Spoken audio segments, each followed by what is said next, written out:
എൻ്റെ ലൈഫിലും ടെൻഷൻ ഇല്ല. I got a very beautiful family, very beautiful life. ദൈവത്തിനോട് നന്ദിയുള്ളൂ. ഇന്നലെ 11 മണിയോടെ ഈ റെയ്ഡ് പ്രശ്നമാകുന്നു, ടു മച്ച് ട്രബിൾ എന്ന് വിദേശത്തുള്ള സഹോദരന് CJ റോയ് സന്ദേശം അയച്ചിരുന്നു.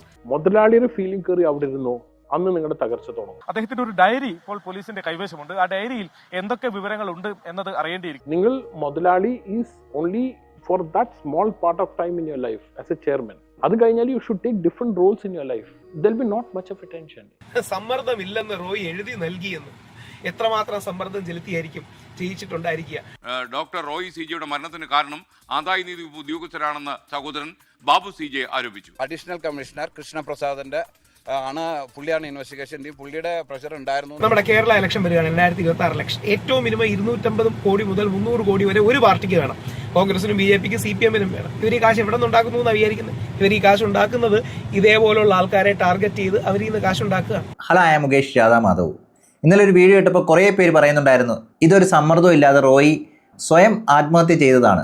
അതായത് റെയ്ഡ് മൂലം അറസ്റ്റ് ചെയ്യുകയും ലോക്കപ്പിലാകുകയൊക്കെ ചെയ്യുമ്പോൾ ആ അപമാനഭാരം താങ്ങാനാവാതെ അദ്ദേഹം സ്വയം ആത്മഹത്യ ചെയ്തെന്നാണ് പലരും പറയുന്നത്. അവിടെ സമ്മർദ്ദമേ റോയ്ക്കില്ല എന്നാണ് പലരും വരുത്തി തീർക്കുന്നത്. എന്നാൽ ഇപ്പോൾ അദ്ദേഹത്തിൻ്റെ സഹോദരൻ തന്നെ പറഞ്ഞു വയ്ക്കുന്നത് റോയ് മരിക്കുന്നതിന് മുമ്പ് വിളിച്ചിരുന്നു, ഞാൻ ടു മച്ച് ട്രബിളിലാണ് എന്ന് അദ്ദേഹം പറഞ്ഞതായിട്ടും റോയിയുടെ സഹോദരനാണ് പറയുന്നത്. അങ്ങനെയെങ്കിൽ റോയ് സമ്മർദ്ദത്തിന് അടിമയായി എന്നല്ലേ കരുതേണ്ടത്? അവിടേക്കൊന്ന് ചിന്തിച്ച് നോക്കാൻ മനസ്സിലാവും. 3 ദിവസമായിട്ട് അവിടെ റെയ്ഡ് നടക്കുന്നുണ്ട്. ഇന്നലെ മാത്രമല്ല, അതിന് മുമ്പ് 2 ദിവസവും റെയ്ഡ് നടക്കുന്നുണ്ട്. പല കാര്യങ്ങളും അവർ സീൽ ചെയ്തിരുന്നു എന്നൊക്കെ പറയുന്ന സമയത്ത് എന്തുകൊണ്ട് ഈ തോക്ക് മാത്രം അവർ കണ്ടില്ലേ? അല്ലെങ്കിലും ഇങ്ങനെയുള്ള റെയ്ഡിനൊക്കെ പോവുകയാണെങ്കിൽ മൊബൈൽ, മാരക ആയുധങ്ങൾ, അതുപോലുള്ള തോക്ക് എന്നിവയെല്ലാം അവരുടെ കസ്റ്റഡിയിൽ വെക്കേണ്ടതല്ലേ? പക്ഷേ തോക്ക് മാത്രം അവർ കസ്റ്റഡിയിൽ വെച്ചതുമില്ല. റോയ് പറഞ്ഞതിനനുസരിച്ച് റോയ്ക്ക് റൂം തുറന്നു കൊടുത്തെന്നാണ് പറയുന്നത്. അതായത് റോയ് അവരോട് പറഞ്ഞു, ഇങ്ങോട്ടാരും കടന്നു വരരുത്, ഞാൻ എൻ്റെ റൂമിലേക്ക് പോവുകയാണ് എന്ന് പറഞ്ഞ് അതിൽ കയറി വാതിലടച്ചതിന് ശേഷമാണ് തോക്ക് കൊണ്ട് റോയ് തന്നെ സ്വയമായിട്ട് വെടിവെച്ച് മരിച്ചെന്നാണ് പറയുന്നത്. അങ്ങനെയെങ്കിൽ അവിടെ ഒരു ക്വസ്റ്റ്യൻ ചോദിക്കാനുണ്ട്. റൂമിനകത്ത് വാതിലടച്ച് തോക്ക് കൊണ്ട് വെടിവെച്ചെങ്കിൽ അത് റോയ് തന്നെ വെടിവെച്ചതാണെന്ന് എങ്ങനെ മനസ്സിലാവും? അത് അവിടുത്തെ ഉദ്യോഗസ്ഥർ നേരിട്ട് കണ്ടോ? ആ ഉദ്യോഗസ്ഥർ തന്നെ പറയുന്നത് വാതിലടച്ച് റോയ് ആത്മഹത്യ ചെയ്തു എന്നാണ് പറയുന്നത്. അത് അവിടുത്തെ ഉദ്യോഗസ്ഥർ കണ്ടില്ല എന്ന് വേണം മനസ്സിലാക്കാൻ. പിന്നീട് വാതിൽ പൊളിച്ചാണ് അകത്ത് കയറി റോയിയെ രക്ഷിക്കാൻ നോക്കിയതും ആശുപത്രിയിലോട്ട് കൊണ്ടുപോയതും. അവിടെയൊക്കെ ദുരൂഹതകളില്ല എന്ന് പറയാൻ ഒരിക്കലും കഴിയില്ല. അതായത് ഒന്നാമത്തെ സംശയം, എന്തുകൊണ്ട് റോയിയുടെ തോക്ക് അവർ പിടിച്ചെടുത്തില്ല? മൊബൈൽ ഫോണും മറ്റുമെല്ലാം വാങ്ങി വെച്ചപ്പോൾ എന്തുകൊണ്ട് തോക്ക് വാങ്ങിയില്ല? അതുപോലെ തന്നെ റെയ്ഡ് നടക്കുന്ന സമയത്ത് ഒരാളെ ഇഷ്ടത്തിനനുസരിച്ച് റൂമിലേക്ക് പോകാനും വാതിലടച്ച് അതിനകത്തിരിക്കാനും ഒക്കെ സമ്മതിച്ചത് എന്തിന്? അതുപോലെ തന്നെയാണ് പറയുന്നത് ഈ സംഭവം നടന്നത് ഏകദേശം 3:15ഓടെയാണെന്നാണ് പറയുന്നത്, അതായത് 3:15-ന്. എന്നാൽ പോലീസ് ഈ വിവരം അറിയുന്നത് 4 മണിയോടാണ്. ഇത്രയും വലിയൊരു സംഭവം അവിടെ നടന്നിട്ട് എന്തുകൊണ്ട് പോലീസിനെ ആ സമയത്ത് അറിയിച്ചില്ല? ഏകദേശം 3/4 മണിക്കൂർ കഴിഞ്ഞാണ് പോലീസിനെ ഈ വിവരം അറിയിക്കുന്നത്. അതുപോലെ തന്നെ എടുത്തു പറയേണ്ടതാണ്, ബാംഗ്ലൂരിൽ റെയ്ഡ് ചെയ്യാൻ എന്തിന് കേരളത്തിലുള്ള ഉദ്യോഗസ്ഥർ പോയി? അതിലെന്തെങ്കിലും ദുരൂഹതയുണ്ടോ? അതിൽ രാഷ്ട്രീയപരമായിട്ട് എന്തെങ്കിലും കളികളുണ്ടോ? അത് പറയാനുള്ള കാരണം ഇലക്ഷനൊക്കെ വന്നു പോവുകയാണ്, പൈസ എല്ലാ പാർട്ടികൾക്കും ആവശ്യമാണ്. അതുകൊണ്ട് തന്നെ ഇങ്ങനൊരു കേസിൽ കൊടുക്കുമെന്ന് കരുതി പൈസ ഉണ്ടാക്കാനാണോ ഇവിടുന്ന് തന്നെ ഉദ്യോഗസ്ഥർ പോയത് എന്നൊക്കെയുള്ള സംശയങ്ങൾ ഇപ്പോൾ വന്നുകൊണ്ടിരിക്കുകയാണ്. ഇവിടെ ഇത് പറയുന്നത് മീഡിയക്കാർ മാത്രമല്ല, റോയി എന്ന് പറയുന്ന വ്യക്തിയുടെ കുടുംബത്തിലുള്ളവർ തന്നെയാണ് പറയുന്നത്, സഹോദരനെ പോലുള്ളവരാണ് പറയുന്നത്. എന്നിട്ടും റെയ്ഡ് ചെയ്യാൻ വന്ന ഉദ്യോഗസ്ഥർ പറയുന്നത് ഞങ്ങൾ ഒരു സമ്മർദ്ദവും അദ്ദേഹത്തിന് മേലെ ഉണ്ടാക്കിയിട്ടില്ല, അദ്ദേഹം വളരെ സന്തോഷത്തോടെയാണ് ഇക്കാര്യങ്ങളെല്ലാം ചെയ്തത്, അദ്ദേഹം എഴുതി ഒപ്പിട്ട് തന്നിരുന്നു, ഞങ്ങൾ അദ്ദേഹത്തിന് ഒരു സമ്മർദ്ദവും ഉണ്ടാക്കിയിട്ടില്ല എന്നൊക്കെയാണ് ഉദ്യോഗസ്ഥർ പറയുന്നത്. എന്നാൽ 11 മണിക്ക് സഹോദരനെ വിളിച്ച് പറയുന്നത് എന്താണ്? ഞാൻ വളരെയധികം പ്രയാസപ്പെട്ടിരിക്കുകയാണ് എന്നാണ് അദ്ദേഹം പറയുന്നത്. അങ്ങനെയെങ്കിൽ ഈ ഉദ്യോഗസ്ഥർ പറയുന്നതൊക്കെ വിശ്വസിക്കാൻ കഴിയുമോ? ഇവിടെയൊക്കെ സംശയിക്കേണ്ട, റോയ് സന്തോഷവാനായിരുന്നു, വെറുതെ ഇരുന്നപ്പോൾ അദ്ദേഹത്തിന് തമാശ തോന്നി, തോക്കെടുത്ത് നെഞ്ചത്തോട്ട് വെടിവെച്ച് അങ്ങ് ആത്മഹത്യ ചെയ്തതാണ് എന്നൊക്കെ പറയുകയാണെങ്കിൽ അങ്ങനെ പറയുന്നവർക്ക് അത് വിശ്വസിച്ചിരിക്കാം. അതിലൊന്നുമില്ല എന്ന് കരുതുന്നവർക്ക് അങ്ങനെ വിശ്വസിച്ചിരിക്കാം. എന്നാൽ ഓർക്കേണ്ടത് ഇദ്ദേഹം എത്രയോ വർഷങ്ങളായി ബിസിനസ്സൊക്കെ തുടങ്ങിയിട്ട്, റിയൽ എസ്റ്റേറ്റിൻ്റെ പരിപാടി തുടങ്ങിയിട്ട്, അതുപോലെ തന്നെ ബിൽഡിങ് കെട്ടിക്കൊടുക്കാൻ തുടങ്ങിയിട്ട് വർഷങ്ങളായിട്ട് അദ്ദേഹം ചെയ്തു വരികയാണ്. ആ സമയത്തൊക്കെ ഇതിലും വലിയ റെയ്ഡുകൾ അദ്ദേഹം കണ്ടിരിക്കാം. അന്നൊന്നും ആത്മഹത്യ ചെയ്യാൻ തോന്നാതെ ഇന്ന് ഇത്രയും വലിയ നിലയിലെത്തി ഏകദേശം 9,000 കോടിയോളം ആസ്തിയുള്ള അദ്ദേഹത്തിന് ഈ ഉദ്യോഗസ്ഥർ റെയ്ഡ് ചെയ്തതിൻ്റെ ഫലമായിട്ട് ആത്മഹത്യ ചെയ്തു എന്ന് പറയുകയാണെങ്കിൽ അത് വിശ്വസിക്കാൻ കുറച്ച് പാടാണ്. ഇതിൽ രാഷ്ട്രീയ കളികളുണ്ടോ എന്ന് അറിയത്തില്ല. അദ്ദേഹത്തിൻ്റെ കയ്യിൽ നിന്നും പൈസ വാങ്ങാൻ വന്നതാണോ, പൈസ തന്നില്ലെങ്കിൽ കേസിൽ കൊടുക്കുമോ എന്നുള്ള ഭയം കൊണ്ടാണോ സഹോദരനെ വിളിച്ച് അങ്ങനെ പറഞ്ഞതെന്നും അറിയില്ല.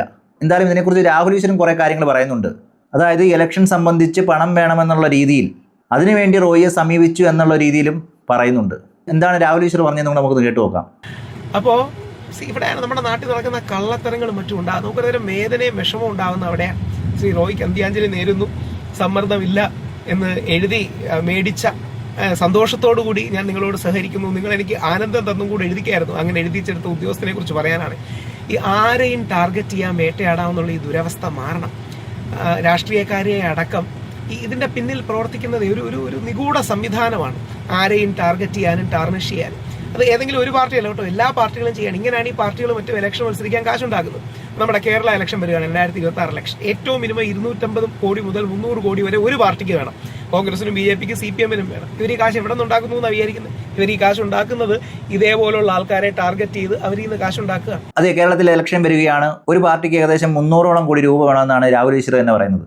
അങ്ങനെയെങ്കിൽ ആ രീതിയിൽ എന്തെങ്കിലും സമ്മർദ്ദം ചെലുത്താനാണോ ഈ ഉദ്യോഗസ്ഥർ വന്നത്? അതിന്റെ ഫലമായിട്ടാണോ അദ്ദേഹം ഇങ്ങനെ ആത്മഹത്യ ചെയ്തത് എന്നൊക്കെ അന്വേഷിക്കേണ്ടതുണ്ട്.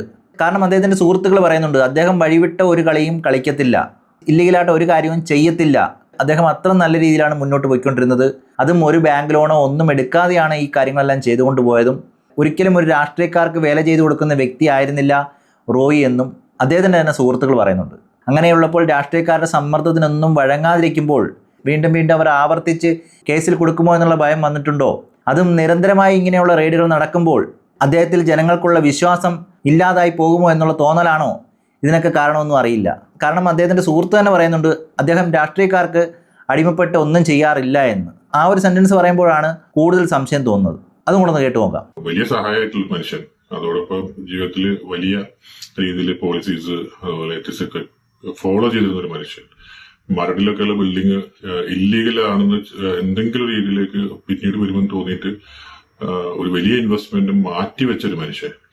എന്ന് എപ്പോൾ സംസാരിക്കുമ്പോഴും ഞാൻ നിയമപരമല്ലാത്ത ഒരു കാര്യവും ബിസിനസ് ചെയ്യില്ല, ഒരു രാഷ്ട്രീയക്കാരന് ഞാൻ വഴങ്ങില്ല, ഒരു തരത്തിലും ഒരു വിട്ടുവീഴ്ച എന്റെ ഭാഗത്തുനിന്ന് ഉണ്ടാവില്ല. കാരണം ഞാൻ അത്രയും ജീവിതത്തിൽ സീറോ ഡെറ്റ് എന്ന രീതിയിലായാലും മറ്റ് ബിസിനസ്സിലെ എത്തിക്സിലൊക്കെ ആയാലും നേരായ മാർഗത്തിലൂടെ മാത്രമേ താൻ ജീവിക്കുള്ളൂ എന്ന് ഉറപ്പിച്ച ഒരു വ്യക്തിത്വമാണ് നമുക്ക് വിട്ടുപോയിട്ടുള്ളത്. മനുഷ്യനെ സംബന്ധിച്ചിടത്തോളം ചിലപ്പോൾ ഉണ്ടാക്കിയിരിക്കുന്ന റെപ്യൂട്ടേഷൻ പോവുമെന്ന് തോന്നുന്ന സമയത്ത് ഇമോഷണലി എടുക്കുന്ന ചില തീരുമാനങ്ങളായിരിക്കാം. എമിറേറ്റ്സ് ഹിൽസിലെ സ്വന്തം വില്ലയിലാണ് റോയിയും കുടുംബവും കഴിഞ്ഞിരുന്നത്. ബംഗളൂരുവിൽ നിന്ന് മരണവാർത്ത എത്തുമ്പോഴും കുടുംബം ദുബൈയിലുണ്ടായിരുന്നു. ലാൻകാസ്റ്റർ എന്ന അദ്ദേഹത്തിന്റെ ദുബൈയിലെ ആദ്യ താമസ സമുച്ചയ പദ്ധതി 11 മാസം കൊണ്ട് നിർമ്മാണം പൂർത്തിയാക്കി ഉടമകൾക്ക് കൈമാറി റെക്കോർഡിട്ടിരുന്നു. കഴിഞ്ഞ സെപ്റ്റംബർ 16-ന് മകൻ രോഹിത് റോയിയുടെ ജന്മദിനത്തിനൊപ്പമായിരുന്നു രണ്ടാമത്തെ പദ്ധതിയായ കോൺഫിഡന്റ് പ്രസ്റ്റന്റ് ഡേ പ്രഖ്യാപനം. ദുബൈ ലിവാനിൽ ഉയരുന്ന ആ സ്വപ്ന പദ്ധതി പൂർത്തിയാക്കും മുമ്പാണ് ഏവരെയും ഞെട്ടിച്ചുകൊണ്ട് CJ റോയിയുടെ വിയോഗം. ഇതിലൊക്കെ എന്തോ കളികളില്ല എന്ന് പറയാൻ കഴിയത്തില്ല. എന്തൊക്കെയോ കളികൾ നടക്കുന്നുണ്ട്. നമ്മൾ ഉദ്ദേശിക്കുന്നതിനും അപ്പുറത്തുള്ള കളികളാണ് നടക്കുന്നതെന്ന് മാത്രമേ എനിക്ക് പറയാൻ കഴിയത്തുള്ളൂ. കാരണം നമ്മളെപ്പോലുള്ള സാധാരണക്കാർക്ക് ഇതൊരു ആത്മഹത്യ. റെയ്ഡ് ചെയ്തതിൻ്റെ ഭാഗമായിട്ട് എല്ലാം പിടിക്കപ്പെട്ടു എന്നറിഞ്ഞുകൊണ്ട് റോയി ചെയ്ത ആത്മഹത്യ, അങ്ങനെ മാത്രമായിരിക്കും പലരും ഇതിനെ കാണുന്നത്. എന്നാൽ എന്തൊക്കെയോ ഇതിൻ്റെ പിന്നിൽ പുകമറിഞ്ഞ് നിൽക്കുന്നു എന്നുള്ളത് എടുത്തു പറയേണ്ടതാണ്. ഇവിടുത്തെ ഇലക്ഷനുമായിട്ട് ഇത് ബന്ധപ്പെട്ടിരിക്കുന്നുണ്ടോ? അതൊക്കെ ഒന്ന് ആലോചിച്ച് നോക്കുമ്പോൾ അവിടേക്കാണ് സംശയങ്ങൾ വന്നു ചേരുന്നത്. ഇവിടെ നിന്നും കുറേ ഉദ്യോഗസ്ഥർ ബാംഗ്ലൂരിൽ പോയി റെയ്ഡ് ചെയ്യുന്നു. അതും 3 ദിവസമായിട്ട് കണ്ടിന്യൂസ് ആയിട്ട് റെയ്ഡ് ചെയ്യുന്നു. പക്ഷേ അവർക്കൊരു തോക്ക് പോലും സൂക്ഷിക്കാൻ കഴിയുന്നില്ല. അതായത് ആത്മഹത്യ ചെയ്യാൻ വേണ്ടി വഴിയൊരുക്കി കൊടുത്തതാണോ, സമ്മർദ്ദത്തിലാക്കി കൊന്നതാണോ എന്ന രീതിയിലും റോയിയുടെ കുടുംബം സംശയിക്കുന്നതിൽ ഒരു തെറ്റും പറയാൻ കഴിയത്തില്ല. അതുകൊണ്ട് തന്നെയാണ് ഇപ്പോൾ അന്വേഷണം പ്രഖ്യാപിച്ചിരിക്കുന്നത്. എന്തായാലും പോയവർക്കും ഇതിൻ്റെ പിന്നിൽ കളിച്ചവർക്കും ഒക്കെ ഒരടിയാവും എന്നുള്ളത് ഉറപ്പാണ്. കാരണം അന്വേഷണം വരുമ്പം കുറച്ച് കാര്യങ്ങൾ മനസ്സിലാവും. ഇനി ഈ അന്വേഷണം എങ്ങനെ പോകുമെന്നും അറിയത്തില്ല. എന്തായാലും ആ വാർത്ത നമ്മളൊന്ന് കേട്ടു നോക്കാം. റെയ്ഡുമായി ബന്ധപ്പെട്ട് സമ്മർദ്ദം ഉണ്ടായിരുന്നില്ലെന്നും ഒപ്പിടാൻ എത്താൻ ആവശ്യപ്പെടുക മാത്രമേ തങ്ങൾ ചെയ്തുള്ളൂ എന്നുമാണ് ആദായനികുതി വകുപ്പ് വിശദീകരിക്കുന്നത്. അന്വേഷണം കർണാടക CID ഏറ്റെടുത്തു. മുഖ്യമന്ത്രി സിദ്ധരാമയ്യ ഉൾപ്പെടെയുള്ള ആളുകൾ, കർണാടകത്തിലെ ഏറ്റവും പ്രശസ്തരായ വ്യവസായികളിൽ ഒരാളായ ഡോക്ടർ റോയ് CJയുടെ മരണത്തിന്റെ ദുരൂഹത മാറ്റാൻ നിർദ്ദേശങ്ങൾ നൽകിക്കഴിഞ്ഞുവെന്നാണ് വിശ്വാസയോഗ്യമായ കേന്ദ്രങ്ങളിൽ നിന്ന് നമുക്ക് അറിയാൻ കഴിയുന്നത്. മാത്രമല്ല കർണാടക CID ഇതിന്റെ അന്വേഷണം ആരംഭിച്ചു കഴിഞ്ഞു. അതെ, കർണാടക CID അന്വേഷണം പ്രഖ്യാപിച്ചു എന്ന് തന്നെയാണ് അറിയാൻ കഴിയുന്നത്. അവിടേക്ക് ആലോചിക്കേണ്ടത് ഉദ്യോഗസ്ഥരുടെ കയ്യിൽ നിന്നും ഒരു പിഴവും പറ്റിയിട്ടില്ല എന്ന് പറയാൻ കഴിയത്തില്ല. റെയ്ഡ് നടക്കുന്ന സമയത്ത് അദ്ദേഹത്തിൻ്റെ മൊബൈൽ ഫോൺ, അതുപോലുള്ള തോക്ക് എന്നിവയെല്ലാം വാങ്ങി സൂക്ഷിക്കേണ്ടത് ആരായിരുന്നു? റോയി ആയിരുന്നോ? അതോ റോയിയുടെ ജീവനക്കാരായിരുന്നോ? ഉദ്യോഗസ്ഥരായിരുന്നു ചെയ്യേണ്ടത്. അങ്ങനെയുള്ള സാഹചര്യത്തിൽ തോക്ക് എന്തുകൊണ്ട് അവർ വാങ്ങിയില്ല? അല്ല, റോയിക്ക് കുറച്ച് മാനസികമായിട്ടുള്ള സംഘർഷം ഉണ്ടാക്കി കൊടുക്കുകയാണെങ്കിൽ പോയി ആത്മഹത്യ ചെയ്യും എന്ന് വിചാരിച്ചാണോ? ഇത് കാണുമ്പോൾ ചില സിനിമകളൊക്കെ ഓർമ്മ വരുന്നുണ്ട്. ഒരാളെ മാനസികമായിട്ട് കുറേ നേരം പീഡിപ്പിച്ച് അതും 3 ദിവസമൊക്കെ തുടർച്ചയായിട്ട് റെയ്ഡ് നടക്കുമ്പോൾ അതിൻ്റെ പരമായിട്ട് റോയി എന്ന മനുഷ്യൻ എപ്പോഴെങ്കിലും സമ്മർദ്ദത്തിന് അടിമപ്പെട്ട് ചെയ്തതാണോ എന്നുകൂടി സംശയിക്കേണ്ടതുണ്ട്. പക്ഷേ ഉദ്യോഗസ്ഥർ പറയുന്നത് ഞങ്ങളൊരു സമ്മർദ്ദവും റോയ്ക്ക് മേൽ ഏൽപ്പിച്ചിട്ടില്ല, ഞങ്ങൾ വളരെ സൗഹൃദത്തിലായിരുന്നു അദ്ദേഹത്തിനോട് സംസാരിച്ചിരുന്നത്, അദ്ദേഹം ഞങ്ങൾക്ക് എഴുതി ഒപ്പിട്ട് തന്നു എന്നൊക്കെയാണ് പറയുന്നത്. അങ്ങനെയാണെങ്കിൽ തന്നെ അവരുടെ ഡ്യൂട്ടി അവിടെ ചെയ്തില്ല എന്ന് തന്നെയാണ് ഇപ്പോൾ വ്യക്തമാവുന്നത്. കാരണം തോക്ക് വാങ്ങി വെക്കേണ്ടത് ആ ഉദ്യോഗസ്ഥരായിരുന്നു. മൊബൈൽ ഫോൺ അങ്ങനെയുള്ള കാര്യങ്ങൾ വാങ്ങി വെക്കുന്നത് പോലെ തന്നെ തോക്കും വാങ്ങി വെക്കേണ്ടതായിരുന്നു. അതൊരു പിഴവായിട്ട് തന്നെയാണ് എനിക്ക് തോന്നുന്നത്. എന്തായാലും അതിനെക്കുറിച്ചും അന്വേഷണം നടക്കുന്നുണ്ട്, അതും കൂടെ ഒന്ന് കണ്ടു നോക്കാൻ മനസ്സിലാവും. തന്നെയാണ് ഈ റെയ്ഡ് എന്ന് പറയുന്നത് ചട്ടം ലംഘിച്ചാണ് നടത്തിയിട്ടുള്ളത്. ഇതിൽ കൃത്യമായി പാലിക്കേണ്ട ചട്ടങ്ങൾ ഒന്നും നടന്നിട്ടില്ല എന്നത് തന്നെയാണ്. കാരണം അദ്ദേഹം ഈ ആത്മഹത്യ നടത്തുന്നത് അദ്ദേഹത്തിന്റെ പക്കലുള്ള ലൈസൻസ് ഉള്ള ഗൺ ഉപയോഗിച്ചാണ്. ഈ ഗൺ ഇത്തരത്തിലുള്ള പരിശോധന 3 ദിവസമായി തുടർന്നുകൊണ്ടിരിക്കുന്ന സാഹചര്യത്തിൽ എന്തായാലും ആദ്യം തന്നെ ഈ ഇത്തരത്തിലൊരു പരിശോധന നടക്കുമ്പോൾ ആദ്യം തന്നെ പരിശോധിക്കേണ്ടത് ഇത്തരത്തിലുള്ള ഈ ലൈസൻസ് ഉള്ള ആയുധമാണ്. ആദ്യം തന്നെ ഈ പരിശോധന നടക്കുന്ന സന്ദർഭത്തിൽ ഇത്തരത്തിലുള്ള ഈ ലൈസൻസ് ഉള്ള ഗൺ പരിശോധിക്കും. അത് ഇഡിയുടെ കൈവശത്തിലേക്ക് അല്ലെങ്കിൽ മേൽനോട്ടത്തിലേക്ക് മാറ്റേണ്ടത് അത്യാവശ്യമുള്ള കാര്യമായിരുന്നു. എന്നാൽ അത് ഈ റെയ്ഡിൽ സംഭവിച്ചിട്ടില്ല. അതുതന്നെയാണ് ഇതിൽ പ്രധാന ചട്ടലംഘനമായി കണക്കാക്കുന്നത്. അതെ, ഉദ്യോഗസ്ഥർക്ക് ഒരു പിഴവും പറ്റില്ല എന്ന് കുറേ പേര് പറയുന്നുണ്ട്. അങ്ങനെയെങ്കിൽ ഈ ചട്ടം ലംഘിച്ചത് അതൊരു പിഴവ് തന്നെ അല്ലേ? എല്ലാം അവർ പെർഫെക്റ്റായിട്ട് തന്നെയാണ് ചെയ്തത്, ഒരു സമ്മർദ്ദവും ഏൽപ്പിച്ചില്ല എന്ന് പറയുമ്പോൾ ഈ തോക്ക് മാത്രം അവർ വാങ്ങി സൂക്ഷിക്കാതെ അവർ സമ്മർദ്ദത്തിലാക്കി റോയെ കൊണ്ട് ആത്മഹത്യ ചെയ്യിപ്പിച്ചാണെന്ന് പറഞ്ഞാൽ അല്ല എന്ന് പറയാൻ പറ്റുമോ? ആ ഗണ്ണ് അവർ വാങ്ങി വെച്ചിരുന്നെങ്കിൽ ഇങ്ങനെ സംഭവിക്കുമായിരുന്നു. ഒരുപക്ഷെ അവിടെ ചട്ടലംഘനം നടന്നു എന്നുള്ളത് എടുത്തു പറയേണ്ട ഒരു കാര്യമാണ്. ഇങ്ങനെയുള്ള സാധനങ്ങൾ വാങ്ങി സൂക്ഷിക്കേണ്ടതും ഈ ഉദ്യോഗസ്ഥർ തന്നെ ആയിരുന്നു. എന്നാൽ അവിടെ ചട്ടലംഘനമാണ് നടന്നതെന്നാണ് ഇപ്പോൾ അറിയാൻ കഴിയുന്നത്. റോയി ആത്മഹത്യ ചെയ്തു എന്ന് പറയുമ്പോൾ ഇങ്ങനെയുള്ള പല ചട്ടലംഘനങ്ങളും അവിടെ നടന്നിട്ടുണ്ട് എന്നുകൂടി ഓർക്കണം. ഇത്തരത്തിൽ ഈ പരിശോധന നടത്തുന്ന ആളുടെ കയ്യിൽ ഇത്തരത്തിലുള്ള മാരക ആയുധങ്ങളോ അല്ലെങ്കിൽ ലൈസൻസ് ഉള്ള ഗണ്ണോ ഇത്തരത്തിലുള്ള ഈ പ്രശ്നം ഉണ്ടെങ്കിൽ എന്തായാലും അത് ഈ തൊഴിലാളികളോ ഉടമസ്ഥരോ അതിന്റെ പക്കൽ അടുത്തെത്താണ്ടിരിക്കാൻ സാധിക്കേണ്ട ഇത്തരത്തിലുള്ള നടപടിക്രമങ്ങൾ ഉറപ്പായും ഇത്തരത്തിലുള്ള റെയ്ഡ് നടത്തുമ്പോൾ ഇഡിയുടെ ഭാഗത്തു നിന്നും ഉണ്ടാവേണ്ടതുണ്ട്. എന്നാൽ അത്തരത്തിലുള്ള ഒരു വലിയ വീഴ്ച ഇഡിയുടെ ഭാഗത്തു നിന്നും സംഭവിച്ചിട്ടുണ്ട്. എന്തായാലും ഇത്തരത്തിലുള്ള ഈ പരിശോധന ചട്ടം ലംഘിച്ചാണെന്നും അതുപോലെ തന്നെ കൊച്ചിയിൽ നിന്നുള്ള ഇഡി ഉദ്യോഗസ്ഥർ കർണാടകയിൽ പോയി അദ്ദേഹത്തിന്റെ സാമ്പത്തിക ഉറവിടം അന്വേഷിക്കുന്നു എന്നതിലൊക്കെ ദുരൂഹത കുടുംബം ആരോപിച്ചിരുന്നു. ഇതിനെ ശരിവെക്കുന്ന രീതിയിൽ തന്നെയായിരുന്നു ഇപ്പോൾ ഇവരുടെ ഈ നടപടിക്രമങ്ങളും നമുക്ക് മനസ്സിലാക്കാൻ സാധിക്കുന്നത്. എന്തായാലും ഇഡി കാര്യമായി അന്വേഷിച്ചിരുന്നത് ഇവരുടെ സാമ്പത്തിക ഉറവിടം തന്നെയാണ്. കാരണം ഇയാളുടെ ഈ സീറോ ഡെപ്ത് എന്ന് പറയുന്ന ഒരു സ്കീം ഉപയോഗിച്ചായിരുന്നു ഇയാളുടെ സാമ്പത്തിക വളർച്ചയെല്ലാം തന്നെ. അയാളുടെ ബിസിനസ് സ്ട്രാറ്റജി എന്ന് പറയുന്നത് തന്നെ ഈ വായ്പ രഹിത ഒരു സംരംഭം മുന്നോട്ട് കൊണ്ടുപോകുക എന്ന് തന്നെയാണ്. ഇവിടെ ഏറ്റവും സംശയം തോന്നുന്ന കാര്യം അത് തന്നെയാണ്. ഇത്രയും കോടി സ്വത്തുള്ള ഒരു വ്യക്തി, അദ്ദേഹം ഒരു പൈസ പോലും ബാങ്കിൽ നിന്ന് എടുത്തില്ല, പിന്നെ എന്താണ് ഇദ്ദേഹത്തിൻ്റെ പൈസയുടെ ഉറവിടം എന്നൊക്കെ അന്വേഷിക്കാം.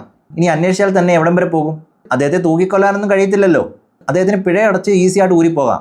അങ്ങനെയുള്ള സാഹചര്യത്തിൽ അതായത് 9,000 കോടിയോളം ആസ്തിയുള്ള ഒരു വ്യക്തിക്ക് ഈ പിഴ അടച്ച് മാറി നിൽക്കുക എന്ന് പറയുന്നത് വലിയ സംഭവമായിട്ട് എനിക്ക് തോന്നുന്നില്ല.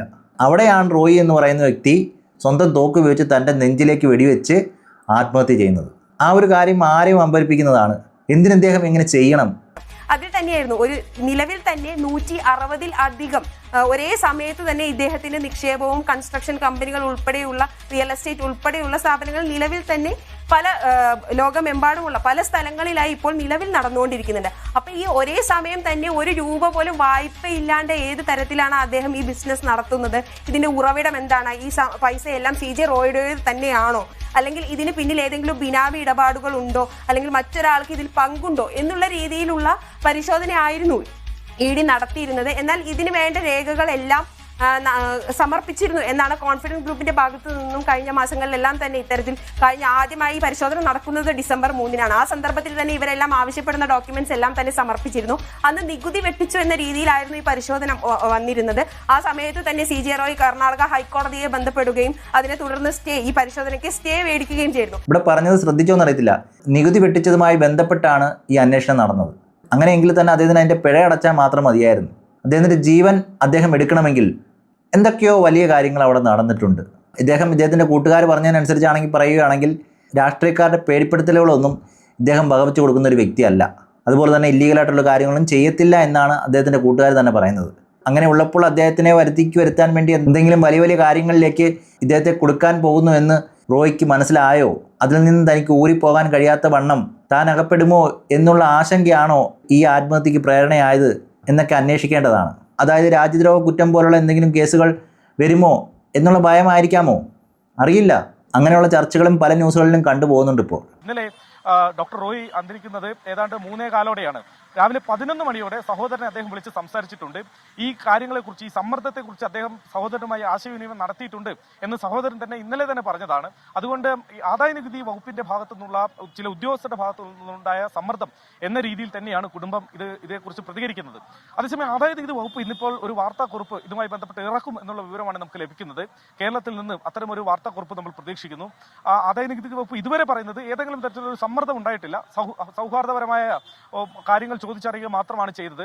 അങ്ങനെ ഏതെങ്കിലും തരത്തിലൊരു സമ്മർദ്ദം ഞങ്ങളുടെ ഭാഗത്തുനിന്ന് ഉണ്ടായിട്ടില്ല. അതിനിടെയാണ് അദ്ദേഹം ക്യാബിനിലേക്ക് പോകുന്നു, അദ്ദേഹത്തിന്റെ ചേംബറിലേക്ക് പോകുന്നു, വാതിൽ കുറ്റിയിടുന്നു, പുറത്തുനിന്ന് ആരും തന്നെ ശല്യം ചെയ്യരുതെന്ന് പറയുന്നു. 15 മിനിറ്റിനുള്ളിൽ തന്നെ അദ്ദേഹത്തിന്റെ മരണവും സംഭവിക്കുന്നു. പിന്നീട് വാതിൽ തള്ളി തുറന്നാണ് അദ്ദേഹത്തെ പുറത്തേക്ക് ആശുപത്രിയിലേക്ക് കൊണ്ടുപോകുന്നത്. അതുകൊണ്ട് ഏതെങ്കിലും തരത്തിലൊരു സമ്മർദ്ദം ഉണ്ടായിട്ടില്ല എന്ന വാദത്തിൽ ആദായനികുതി വകുപ്പ് ഇപ്പോഴും ഉറച്ചു നിൽക്കുന്നുണ്ട്. ഏതായാലും അതുമായി ബന്ധപ്പെട്ടൊരു വാർത്താക്കുറിപ്പ് ഒരുപക്ഷെ ഇന്നിപ്പോൾ വകുപ്പിന്റെ ഭാഗത്തുനിന്ന് ഉണ്ടാകും എന്ന് നമ്മൾ പ്രതീക്ഷിക്കുന്നു. അങ്ങനെ അവിടെയും ഒരു ദുരൂഹതയുണ്ട്.